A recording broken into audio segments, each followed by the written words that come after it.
First of all, I would like to tell you in the last class, we finished the chapter on the first law of thermodynamics. We discussed about open system there.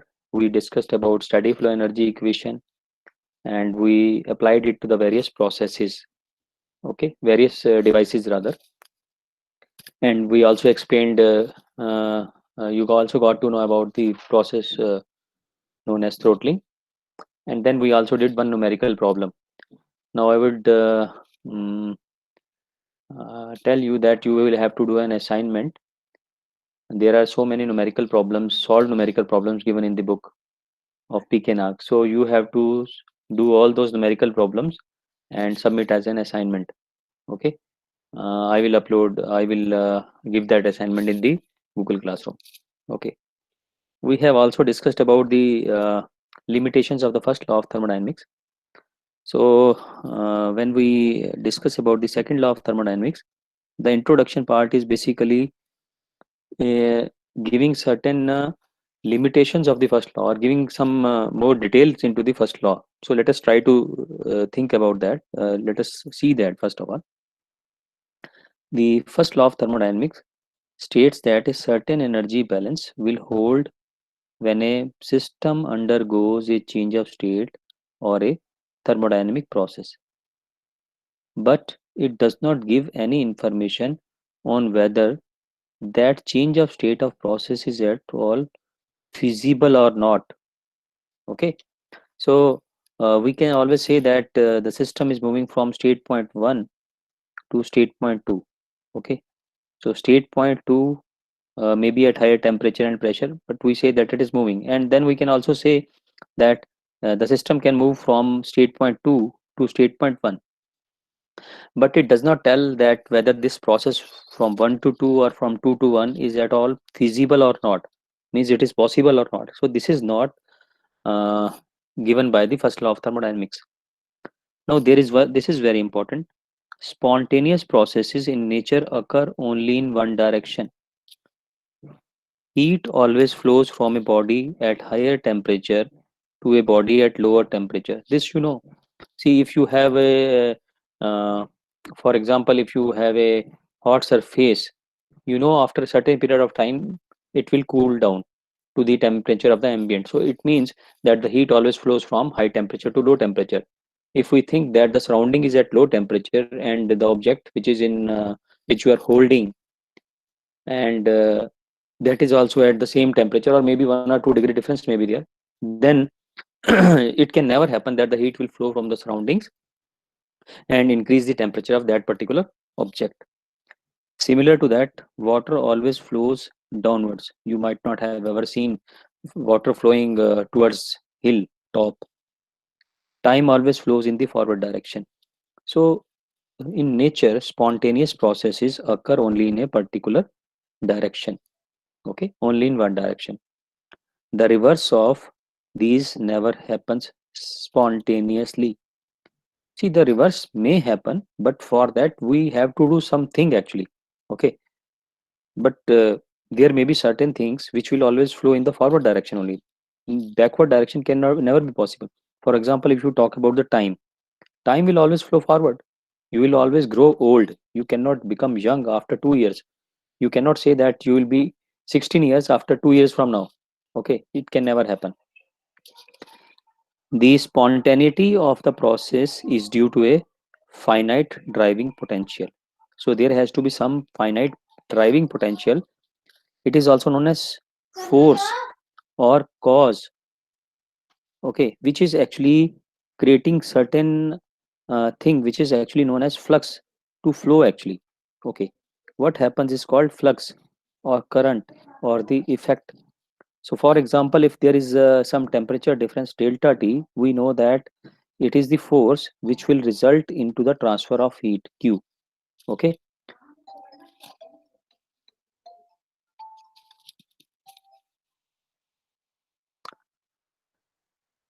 These transfer processes can never spontaneously occur from a lower to higher potential. So you know that if the temperature T2 is higher, say 54 degrees Celsius, and T1 is equal to 34 degrees Celsius. So heat can never flow from 34 to 54 degrees Celsius. So heat cannot flow. So it means this directional law puts a limitation on energy transformation other than imposed by first law. Okay, so this directional law, so basically this second law is basically a sort of directional law. So second law of thermodynamics gives us in which direction the process can happen. This is not told by the first law of thermodynamics. So that is basically one of the limitation or drawback of the first law of thermodynamics, that it does not tell in which direction the process can happen. It only tells that the process is taking place from state point 1 to state point 2, or from state point 2 to state point 1. And during this process, the or if there is a cycle actually, it will tell us that the energy will remain conserved, because we know that cyclic integral of delta q is equal to cyclic integral of delta w. So it says that energy is conserved, but it does not tell whether the process will occur or whether it is feasible or not. It will not tell us. Okay. So now this is an example. When work is converted into heat, we always have, it shows, now just focus here. It says that W is equal to Q. When we are moving from W to Q, means when we are converting work to heat. Okay, when we are converting work to heat, then if we have 100 kilojoules of work, we will be able to get 100 kilojoules of heat actually, or energy. So this is, you can say this is possible.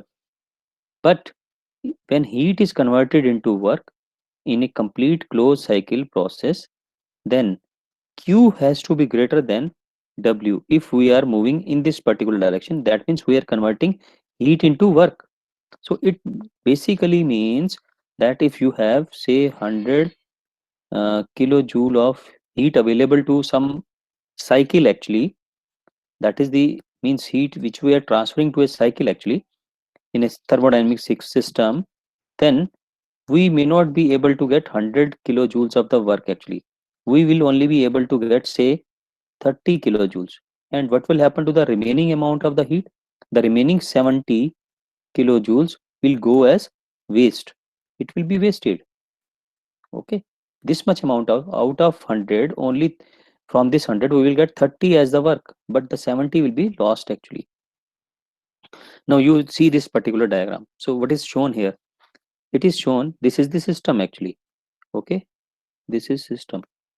It is to this system what we are doing, we are supplying this W1 to 2.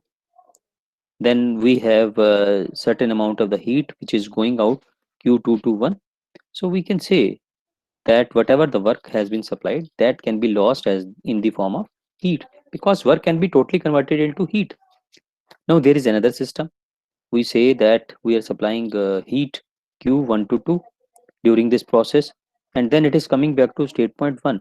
But now when we are getting this work, whatever the amount of the heat we have supplied, that will always be greater than work which we are going to get from the cycle actually. Okay, so this is the condition actually. And what is the realistic cycle here?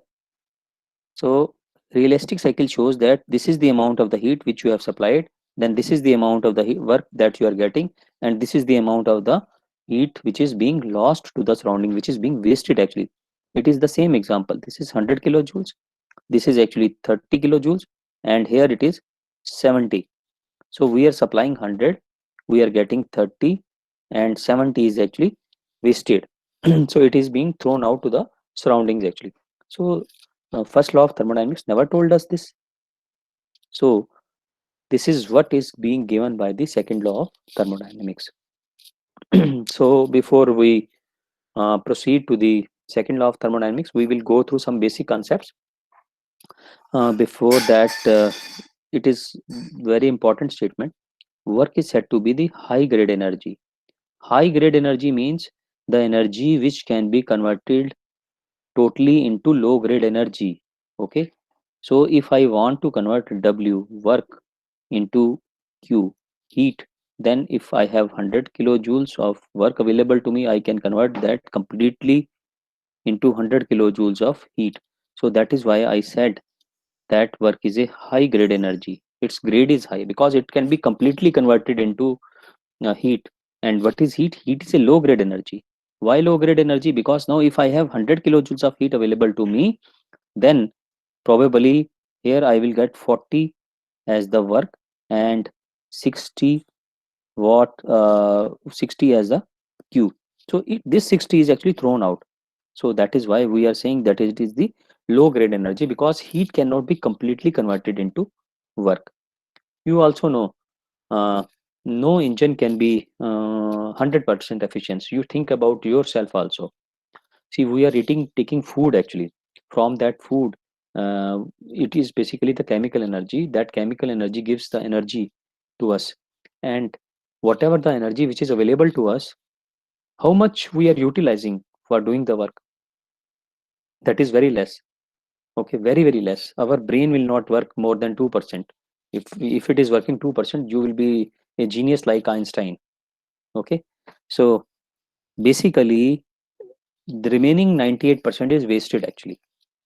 Okay, so the complete conversion of the low grade energy into high grade energy in a cycle is impossible. So our own bodies are also a cycle actually. They are going under a cycle actually. So you can see it. You can try to it's based on your intuition. You can try to understand it. Okay, when we will go further, you will be able to understand what I mean to say. Now let us discuss about a cyclic heat engine. Now, what is a cyclic heat engine?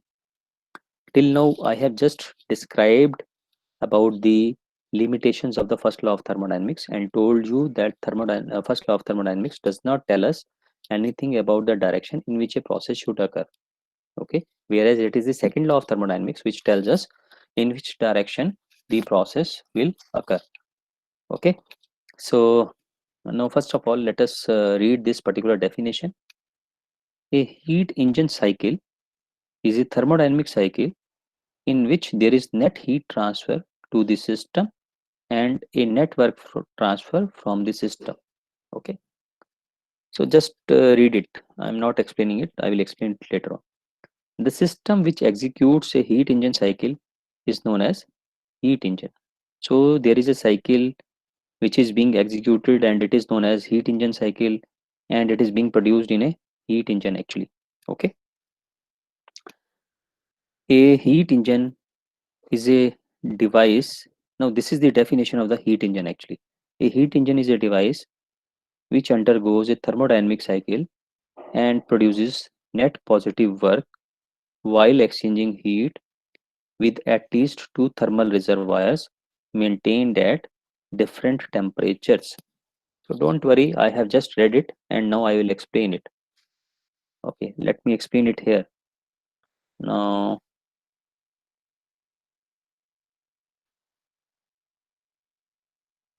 I am saying that this is one of the reservoir which is maintained at high temperature. So this is a thermal reservoir. Okay, we will define reservoir also. And here we have a heat engine. Heat engine is represented as HE, H dot E. So what we are doing, we are supplying it certain amount of the heat, let us say QH. Later I have also used Q1. So you call it as Q1 or QH. QH, why? Because it is the heat supplied from the high temperature to this heat engine. This is heat engine. And this heat engine is actually producing certain work. I can say it is net work, which it is producing actually. And it is rejecting QL amount of heat to the low temperature TL. So TL is low temperature reservoir. Low temperature reservoir. Okay, so this was the high temperature reservoir. High temperature reservoir, and here we are getting W net. Okay, so just focus here. What we are doing, this is actually, this part is actually a heat engine. Okay, and what we are doing, we are supplying QH amount of the heat to it, and we are rejecting QL amount of the heat to it. TH is greater than TL, QH is greater than QL. So if you make a boundary here, you can always apply the energy balance here. So what is that energy balance equal to? That energy balance will be equal to QH is the energy which is entering into the boundary.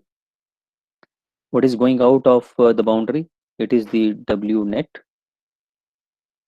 plus QL. So I can say that W net is equal to QH minus QL. Okay, so this is the work which we are getting from this heat engine. Now just try to focus on this definition. A heat engine is a device which undergoes a thermodynamic cycle.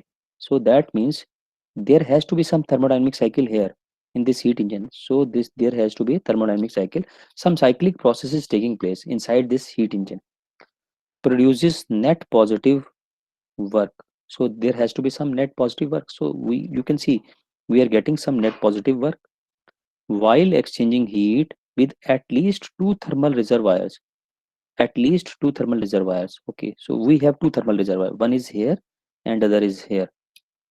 Maintained at different temperatures. So they have to be maintained at different temperatures. This is at TH and this is at TL. Okay, this is at TL. So both temperatures are different. So that is a heat engine actually. So if you will take, suppose if I tell you that this temperature is TH and here we have the heat engine and here we have the once again temperature TH. So if this temperature is also TH and this temperature is also TH, then there cannot be any heat transfer to this heat engine, and then W will be equal to 0 because QH will be 0. So that is why we have imposed a condition when we are writing the definition of heat engine, that exchanging heat with at least two thermal reservoirs maintained at different temperatures. So if we have say n number of reservoirs but all are maintained at temperature TH, then we cannot run a heat engine in that particular case. There can't be any heat engine cycle actually. So I told you this heat engine is undergoing a heat engine cycle. So a heat engine cycle is a thermodynamic cycle in which there is net heat transfer to the system and there is net work transfer from the system. So you can see the terminology which I have used here. So all are related to this heat engine concept. Now let us see it. See, for the timing, what we have done, this is what I have shown you. This is the diagram what I have shown you. This is the diagram of a cyclic heat engine with source and sink. Now what is the meaning of source and sink? Let us try to understand. Now this is once again, this is cyclic heat engine. CHE stands for cyclic heat engine. And what is shown here, there is some work which is entering into this heat engine and there is some work which is going out of the heat engine. So that means we have W net which is equal to WT minus WP. So for the timing, don't worry that what is WP and what is the WT actually. Okay, so effectively it is shown here W net, and W net is nothing but this WT minus WP. And you can see here, this is the source. What is the meaning of the source? Source means from where you are getting the energy. Okay, mind it. Source is from which you are getting the energy. Okay, and sink means where you are throwing the energy. So here we have a sink. This sink is at low temperature. A source is at high temperature. But mind it, it does not depend what is the temperature of the source or what is the temperature of the sink. Sink can be at high temperature also. Source can be at low temperature also. The definition of the source is only that from where you are extracting the energy, that is the source, and where you are throwing the energy, that is the sink actually. So that should be very, very clear to you. And this is Q1. This is the heat which is being given to this cyclic heat engine or heat engine. So in the previous slide, I showed that this value is QH and this is QL. So don't be misguided that these are different terms. Q1 is same as QH and Q2 is same as QL, and this is the cyclic heat engine here. Okay, there is some cycle which is going on in this heat engine. Now, what is this MER? MER stands for mechanical energy reservoir. For the timing, forget that it is appearing here in the heat engine cycle actually. Okay, so don't worry, forget about it for the timing. So let us proceed further. Sir, Yes, excuse me, sir. Can we have multiple sources or sinks yes, we can have. associated? Yes, we can always have. I Sir, see. I but in that case, there will be multiple cycles as well. no, But no. See, why? we can have, say, for example, I can have 315 Kelvin one source. You can have, say, 400 Kelvin. Okay, if I can have a single sink also here at, let us say, 300 Kelvin. So this is the heat engine. The some certain amount of the heat is coming from here, certain amount of the heat is coming from here, and this is the heat which is being rejected. So I can say this is QH1, this is QH2, and this is QL, and here we are getting W, and this is W net, I will say, and it would be equal to QH1 plus QH2 minus QL. Okay, this is what I said. See, you Sir, can have. but why there is no cycle between QH1 and QH2? There must be. See, actually, if we want, we can also run a cycle between them also. But for the time being, if we are considering, okay, if we are considering that there is a heat engine here, and in both the cases, we are taking heat from 350 and 400, then we need only a single heat engine. Okay, if you want, you can also run a heat engine between 400 and 350 here. It can be 400 here and 350 here. Okay, and Sir, there can why be. you need a different heat engine? Means, can't there be a cycle from the same heat engine between QH1 and QH2? Because See, you see, are at see, different see, temperature. listen, listen, listen. See, this heat engine is a theoretical concept, first of all. Okay. Now I am going to explain you what is the meaning of a heat engine actually. See, whatever till now I have told you, it's a theoretical heat engine. Now I am going to tell you what is a practical heat engine, which actually exists. Okay. This Fine, is a sir. theoretical concept. So don't get yourself confused in the theoretical concept. Better would be that you focus on the practical aspect of it. Got Okay. it, sir. Okay, now let us try to understand what I have. The diagram which I have drawn is, this is the diagram which I have drawn earlier. Okay, so focus yourself here. This is TH. Here we are getting some W. This is QH. This is QL, and this is TL. So once again, this is the high temperature. This is the low temperature, and here we are getting certain network. Okay, and this is the heat engine. Now, what is this heat engine actually? Now, just try to see. I am going to elaborate on this circle actually. Which circle? This circle actually. This is the heat engine. Now, what is this heat engine? We should understand what is actually happening, how a cycle is taking place in this circle actually. Okay, so let us focus here. Now, come to this particular diagram.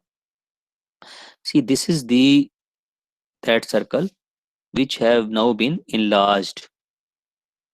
Okay, this circle has been enlarged, and this is a furnace where we have the temperature TH, and this is a river or atmosphere which is acting as the sink, and it is at low temperature.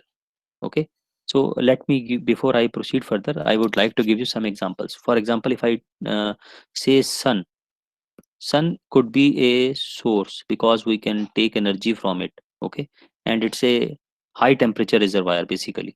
If I say river or sea or atmosphere, it can be considered as a sink because um, when we talk about the power plants, okay, thermal power plants, we know that it's mostly near a river actually, because we need to throw energy into the river actually. Okay, so river can be considered as a sink, sea can be a sink, atmosphere is a sink. We are running number of vehicles on the roads, and we are exhausting the hot exhaust gases into the surrounding air, so that is actually acting as a sink. So surrounding air is a sink actually, or the surrounding atmosphere is sink. Now let us focus here. So what we are doing inside this big circle, which is actually a cyclic heat engine, we have four components: boiler, turbine, condenser, and pump. So there are four components. One is the boiler, second is the turbine, the third one is the condenser shown here, and this is the pump. Okay, four components are there. Now what is happening? We are supplying heat from the furnace, which is at the high temperature TH, to this boiler. This is Q1. Q1 is the heat supplied. I can say that this is QH also, okay, because I am using this nomenclature.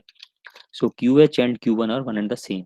So when we supply heat in the boiler, what is there in the boiler? In the boiler there is water, okay, and water at, you can say, high pressure. Water is available in the boiler. So when we supply heat in the boiler, we get steam. So what is written here? It is steam. So this is the pipeline through which steam is flowing. So water gets converted into steam because we are supplying heat from some source. What is that source? That source here is a furnace. But in a real power plant, what we do?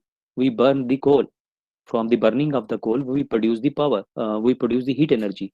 That heat energy is fed to the boiler, and the water there gets converted into steam. Now, what happens to this steam? This steam goes to the turbine. Now, there is a special type of turbine. This is known as steam turbine.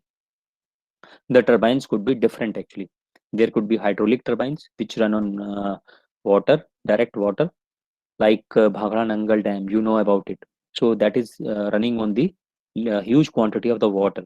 There can be steam turbines, there can be gas turbines, or there can be turbines which we are using in a nuclear reactor, but they are mostly steam turbines only, because in a nuclear reactor also we are producing steam from the energy which is produced because of the fission reaction in the core of the reactor.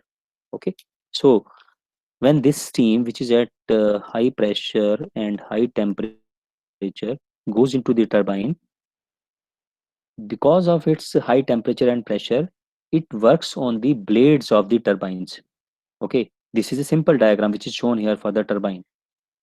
And I have also drawn this diagram when I was explaining you about the steady flow energy equation.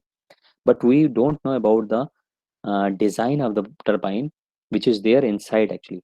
So for the timing, I will tell you that there is a rotor inside it, and on the rotor there are blades which are attached to the rotor actually. And when the steam impinges on the blades, then it imparts its momentum. The momentum of the steam gets converted to the kinetic energy. Okay, so that kinetic energy is rotating the shaft of the turbine, and that shaft is actually connected here to the generator. We have a generator here which generates the electrical energy. So this is that electrical energy with the help of which you run various appliances in your homes or in industries. Okay, our refrigerator, air conditioner, tube lights, fans work from this electrical energy only. So this electrical energy which you are getting is a sort of high grade energy. Okay, or the work which we are getting. So basically, whatever, when the shaft rotates, we are getting the kinetic energy. That kinetic energy gets converted to the work, to the electrical energy in the generator which we are utilizing. So this WT is a high grade energy. Now what happens? The steam, on passing through this turbine, has given its energy to the turbine. Turbine rotates. So what will happen to the steam at the exit of the turbine? Now its energy has been already utilized. So now steam have very less energy. So what we do from that energy, we cannot utilize that actually. So what we do, whatever is the steam which is available at the exit from the turbine at this location, we pass it through a condenser. So what happens in the condenser? In the condenser, the steam is condensed to water. So here you get the water. Now the pressure is low and the temperature is also low. Both pressure and temperature are low. Now, but in the boiler, the pressure is high actually. In the boiler, the pressure is high. So what do we have to do? We have a pump here. With the help of this pump, we supply energy to it. You know about the pump which is available in your houses? It, what does it do? It will lift the water to the top floor, and it's you store that water in the tank, and later on whenever you require it, you can open the tap and use it directly. If there is no pump, and if you are suppose living at the fourth floor or the fifth floor of a building or the 10th floor of a building, what will happen in that case? You won't get any water actually. So basically, with the help of the pump, we increase the pressure of the water. Once again, this water goes to the boiler, and this is this cycle is repeated again and again continuously. And uh, in each cycle, we are getting the work actually. Okay, so this is a cyclic heat engine, and this keeps on going. And now, as I told you, in the condenser the steam is condensed, so naturally when the steam is condensed, the heat of the condensation is thrown to some place, and that place is either sea or a river or atmosphere, and it is the q2 amount of the heat which is actually thrown to the surroundings. Okay, so effectively we supplied qh amount of the heat to the boiler, and ql amount of the heat is thrown from the condenser to the sink. What is sink? Sink is the surrounding atmosphere, surrounding river or sea.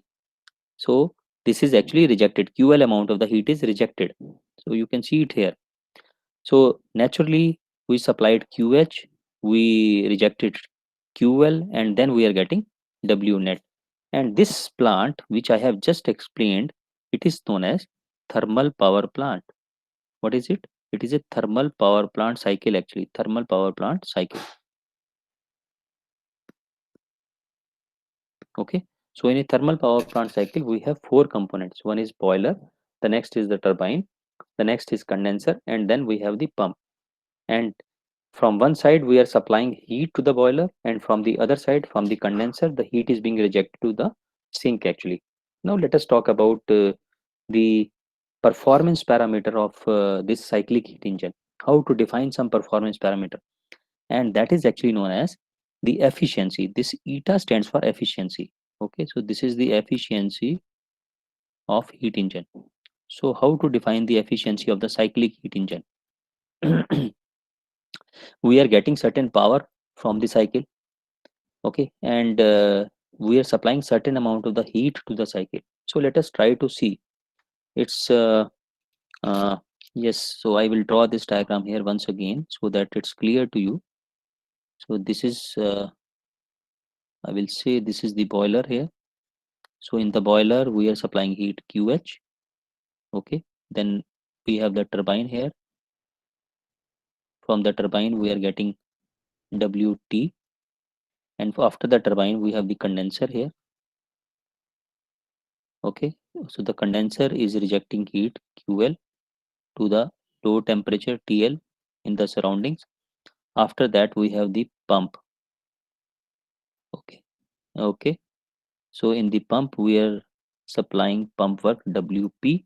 So effectively this is the work that we are getting, and this is the work which we are supplying. So what is the value of the W net? W net is equal to WT minus WP. And on which basis we are getting this work? We are supplying certain amount to the energy from the high temperature, and that energy is QH. So the efficiency is defined as net work output of the cycle divided by total heat input to the cycle. So what is the network? This is W net, which is given by WT by WT minus WP, and this is the heat which we are supplying. So you can call it as Q1 or you can call it as QH. Okay, so you can call it as QH. Okay, and if you will see, if you try to uh, if you try to impose the energy balance across this cyclic heat engine, what do you get? What is the energy that is entering into this cyclic heat engine? Energy entering is QH plus WP. Okay, and what is going out? Going out is WT plus QL.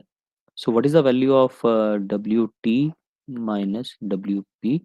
It is equal to QH minus QL. So I hope this is clear to you. We have just imposed the energy balance or the first law of thermodynamics on this cyclic heat engine. So Here it is Q1 minus Q2, or I can write it as QH minus QL. QH minus QL will be better terminology or nomenclature, because H stands for heat which is being given to the heat engine, and it is coming from the high temperature. L means to the low temperature, okay, and divided by QH. QH is the heat supplied. So what is the final answer of the efficiency of the heat engine? Efficiency of the heat engine is Q1 minus Q2 by Q1. So effectively I can say this is actually QL and this is QH. So efficiency of the cyclic heat engine is given by 1 minus QL divided by QH. Is it clear? Any questions on it? Sir, there is one doubt. Yes. Sir, let's say we are calculating the efficiency in a case where we are having two sources in one sink. Fine. Hmm. Let's say one source is TH and another one is TA. Okay. In that case, there will be heat transfer between TH and TL and No, TA no. and TL. See, Okay. you are confusing yourself. See, why would I like to transfer heat from 400 Kelvin to 350 Kelvin and get lesser amount of the work output when I have a sink which is at lower temperature at say 300 Kelvin? And moreover, see, basically my purpose is to see, now you have understood the practical aspect of it, okay, where we have to supply the heat in the boiler. Now, would you like to have two heat sources here? No, sir. See, you would go for a single heat source, okay. See, Oh, actually, that is a theoretical concept that you have two heat sources, okay.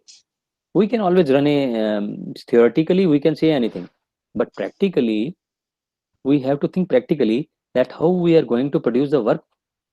Basic purpose is to produce the power actually, and power is basically high grade energy or work. This is the work which we want to produce or the power which we want to produce.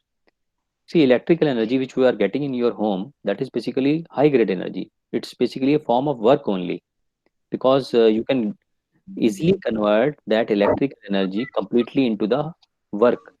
Means if you want to convert electrical energy into kinetic energy or potential energy, you can convert it completely. Okay, yes. maybe some frictional losses may be there, but that is a high grade energy. If there is 1 kilowatt of electrical energy, you can get 1,000 kilojoules. Yeah, 1 kilojoule of energy in the form of kinetic or potential form per second. Actually, that is what I mean to say. So don't confuse yourself in the concept of two reservoirs or three reservoirs. There can be Okay. number of reservoirs. Theoretically, there can be.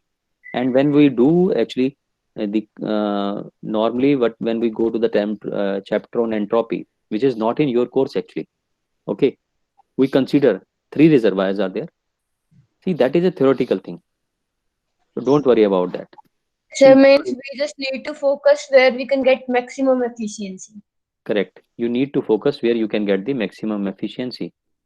But Okay. sometimes suppose see here, when you are studying, the question could be anything actually. It can have two reservoirs also, two high temperature reservoirs and one low temperature reservoir. Doesn't matter.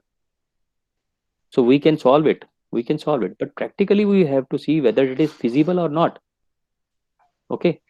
So, sir, I have a question. If there is a theoretical question where we are having two sources, then in that case, will there be three cycles? One more running between TA and TH. No, no. See, Why? that's what I'm saying. No, you are confusing yourself. See, what you are saying is, just a minute.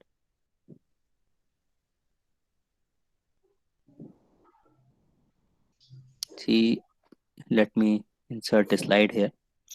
See, you want to say that this is say 500 Kelvin. Okay, this is 600 Kelvin. Okay, and there is a heat engine here. There is a heat engine here. Okay, and this is some say 300 Kelvin. This is say 450 Kelvin. Okay, so now it is you Sir, want I to didn't mean to say that. this one only, na? No, sir. Hmm.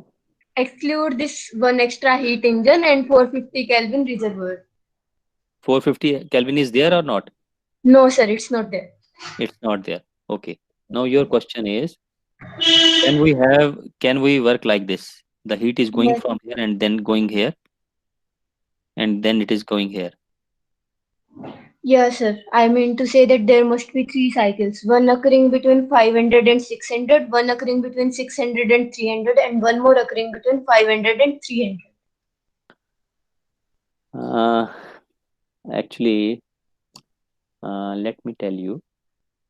See here, this is a heat engine. Okay. Okay. I explained you its design just now. Okay. I said there is a boiler. After that, there is a turbine. After that, there is a condenser.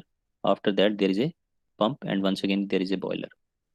So it is undergoing a cycle actually. Hmm? Is it okay? Yes, sir. Okay. Now there is some directional law. Okay. Directional law means second law of thermodynamics, SLT. It defines a property which is known as second law of thermodynamics defines entropy, denoted by S. So while you are studying in 11th or 12th class, you must have studied about the chemical reactions, in which direction the chemical reaction will take place, isn't it? Have you? Yes, sir, we studied. So in which direction the chemical reaction goes? Sir, where we get more stable product. Where there is more stability is there. Okay. Okay. So similarly here, you cannot choose these directions actually. Okay. You cannot choose these directions yourself. Naturally, the heat will be thrown to 300 Kelvin because it is the lowest temperature, no doubt about that. But there is no surety that you want to say that heat is coming from here, heat is coming from here. It can go to this direction also. What we have to do, we there is a theorem actually which is known as Clausius theorem. It is given by delta Q by T is equal to 0. I don't know whether you have studied it or not. And I am also not going to teach you this in this particular course. This will teach to mechanical engineers in second year or third year, rather second year. Okay, so there is a separate course. So don't bother yourself about this particular concept here. Okay. Okay. Uh, it's better you don't confuse yourself. Okay, so let us proceed further. Now I have told you about the thermal energy reservoir. I told you, yes, there is a, like the diagram which I have shown here, this is a thermal energy reservoir and this is a thermal energy reservoir. Okay. Now what is a thermal energy reservoir? We are going to talk about that.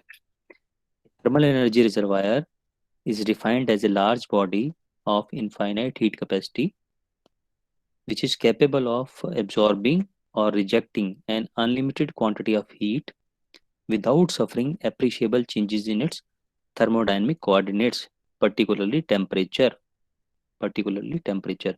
So, for example, if we talk about sun as the thermal energy reservoir, what is the average temperature of the sun or the temperature on the outer surface of the sun?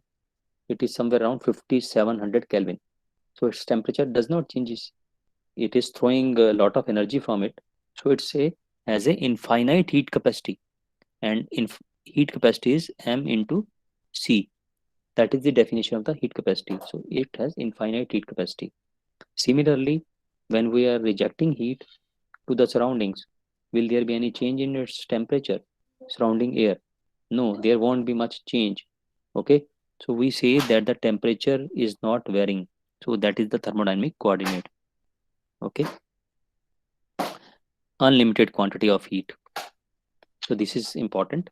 The changes that do take place in large body as heat enters or leaves are so very slow and so very minute that all the processes within it are quasi-static.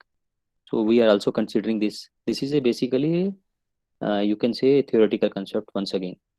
Normally, whenever we have a cyclic heat engine, we will have to give some sources. Means we have to continuously the source will be continuously depleting actually. So we, for example, if it is a thermal power plant and we are burning the coal, so whatever uh, the coal you are supplying, that has to be continuously replenished, means you have to supply it again and again, otherwise how the power plant will work. Okay, the thermal energy reservoir TERH, from which heat Q1 or QH is transferred to the system operating in a heat engine cycle, is called source. Okay, it is a source.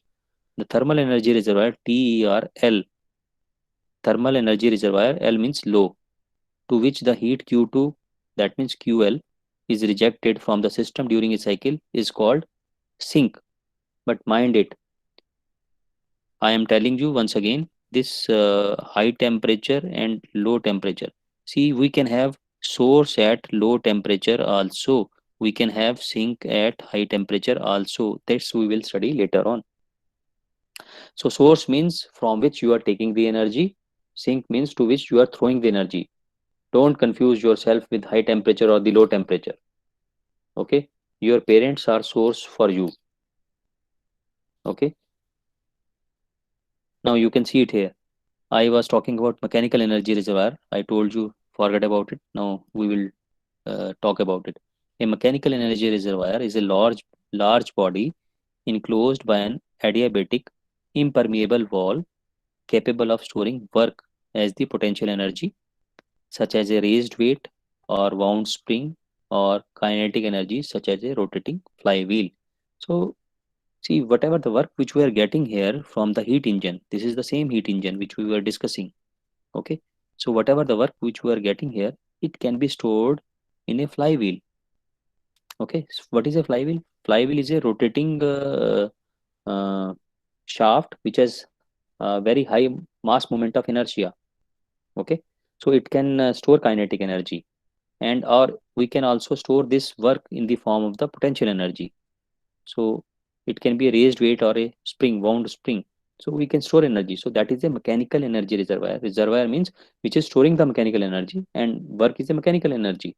Okay, all the processes of interest within a mechanical energy reservoir are essentially quasi-static, and MER receives and delivers mechanical energy quasi-statically. So it's all theoretical concepts. Now, very quickly, I will go to second law of thermodynamics. Now, there are two statements of second law of thermodynamics. The first one is the Kelvin Planck, and the second is the Clausius statement. Now, what is the Kelvin Planck statement? Now, it says that it is impossible for a heat engine, or you can say cyclic heat engine. You can add here undergoing a thermodynamic cycle. Thermodynamic cycle to produce net work, you can say net positive work in a complete cycle if it is exchanging heat only with the bodies at a single fixed temperature. So read it once again. It is impossible for a cyclic heat engine undergoing a thermodynamic cycle to produce net positive work in a complete cycle if it is exchanging heat only with the bodies at a single fixed temperature. So it means you can have number of reservoirs here at temperature T1. This is also at temperature T1, and it is exchanging heat with this cyclic heat engine is exchanging heat with these two thermal reservoirs. You are getting Q1 from here, say Q2 from here. So when I say that W net which I am getting is equal to Q1, then I say that it is not possible. I put a cross here. It is impossible. You cannot do it. This is the law of nature. You cannot produce work which is equivalent to the heat which is being supplied. Okay, you can take example of your own bodies. Actually, you eat food, you get energy in your body, but you have to reject certain amount of the waste products also. Okay, so that is the law of nature. Whatever you are getting, you cannot convert completely it into work. So that is the Kelvin Planck statement. So the meaning is clear. if I say that this value of Q2 is 0, what will happen? The efficiency of this heat engine or cyclic heat engine, what it will become? I am getting W net here, which is equal to Q1. Suppose this is not there. Okay, if this is not there, I am supplying only Q1, so I am getting W net, which is equivalent to Q1. So I will write here, this is the value of the W net, and this is the amount of the which heat I am supplying. So what will be the efficiency of this heat engine? It will go to be 100%, and it is never possible. हो ही नहीं सकता कि किसी जगह पे हमें किसी system में हमें 100% एफिशिएंसी मिले. It is never possible. Okay, that is why I said you, our own body's efficiency is hardly, our brain's efficiency is hardly 2%, and we are not able to utilize that also. Okay, so if Q2 is equal to 0, W net will be equal to Q1, and efficiency is equal to 1. The heat engine will produce net work in a complete cycle by exchanging heat with only one reservoir, thus violating Kelvin Planck statement. This is what is shown here, and it is actually known as PMM2. What is PMM2? Perpetual motion machine of second kind. And what is this machine? This is PMM2 only. This is PMM2. What we are saying, we are supplying heat to a cyclic heat engine from a single temperature source, and whatever is the energy or the heat which we are supplying to this heat engine, it is completely converting that into work. Okay, if we are supplying 100 kilojoules of work, 100 kilojoules of heat, then it is then this cyclic heat engine is giving us 100 kilojoules of work. It is never possible. You do any number of experiments, it is never possible that you will get 100% efficiency. Now, so this is basically, now what is the possibility? This is not possible. I said you, this is not possible at all. This is impossible. A heat engine has therefore to exchange heat with two thermal energy reservoirs at two different temperatures to produce net work in a complete cycle. And where it is shown? It is shown here. We have a source at temperature T1. They are not writing it in the, I have taken this diagram from the book. TH is actually greater than TL. So this is TL. This is sink.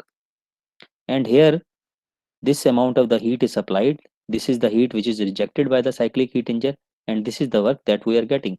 If it is 100, if it is 50, then this is also 50, because that is the energy balance. 100 kilojoule goes into the heat engine, we get 50 kilojoules as the work, and 50 kilojoules is rejected as the heat to the low temperature sink here. And this is possible. This is possible. So long there is difference in temperature, motive power or work can be produced. If the bodies with which the heat engine exchanges heat are of finite heat capacities. Now, till now we are considering that these are infinite heat, these are having infinite heat capacity. Infinite heat capacity means that the temperature TH will not change even if we are supplying this amount of the energy Q1.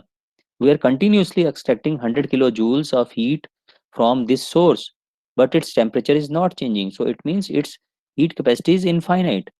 We are throwing continuously Q2 amount of the heat into this sink here, but its temperature is not varying. It is going to remain as TL only. So it has a, this sink has a infinite heat capacity.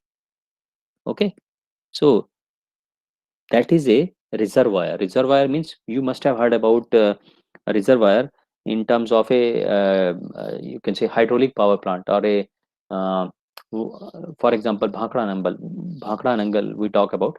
There is a, we build dams and there is a reservoir for the storing the water. So that reservoir, even if you will take certain amount of the water from the reservoir, the level will not change much. Reservoir means very huge source of something actually.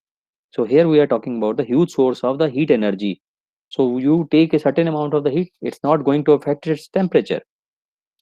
But what will happen if the source or the sink have finite heat capacities? Work will be produced by the heat engine till the temperatures of the two bodies are equalized. Why it would happen?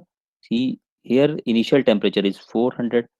Here the temperature is 300. Here we have a heat engine. We are supplying heat. Here we are supplying heat. So its temperature is reducing. Suppose its temperature goes to say 350, because we are supplying heat and we are getting work, and we are also throwing heat to this 300 Kelvin. After some time its temperature will increase, it will also become 350. So when it is 350, it is 350. So how the heat engine will work? It is already said, a heat engine has to exchange heat with two thermal reservoirs at two different temperatures to produce net positive work in a complete cycle. So when the temperature of both the finite reservoirs will be equalized, then the engine will stop working. What is the time right now?